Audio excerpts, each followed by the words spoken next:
Well, actually, it has two aspects. There's a communal role and there's an individual role. Okay, the communal role is when people attend a worship service as worshipers, but the actual celebrant is doing the ritual more or less for them. The results of the puja, we call worship puja, is for the whole community and for the whole world, ultimately, the good of humanity. And not just humanity, all living beings, I should say.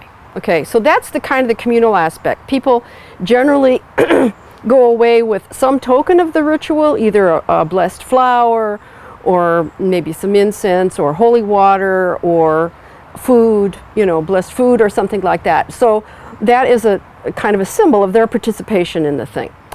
But in actuality, from my point of view, the important part of the real importance of ritual is for the person who's doing it, because it consists of a series of internal meditations plus movements, mantras, songs, which are kind of can be selected by each individual person based on what they prefer. And the purpose of that ritual is to help the celebrant identify with divinity, with one's own internal divinity. And so there are a series of steps very well laid out for the practitioner to go through, so that at the end there is a real sense of elevation and a sense of having participated in a divine presence, at least for a brief period. It's great if we can maintain that and take it with us back out into the world later, but the importance of the ritual is pretty central from my point of view, because generally when people come to Vedanta in this country, you start first with philosophy or stories, Gospel of Sri Ramakrishna, whatever, things like that.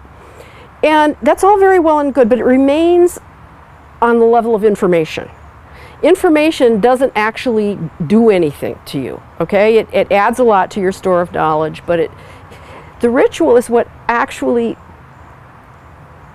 helps concretize our other spiritual practices to the point where we can begin to see some real changes going on internally. I can't be more specific than that because it probably varies from one person to the next, but I would say that if a person is truly going to be a Vedantist, at the very least they should participate in the communal portion, and at the best perhaps learn a very simple puja to do in their own home.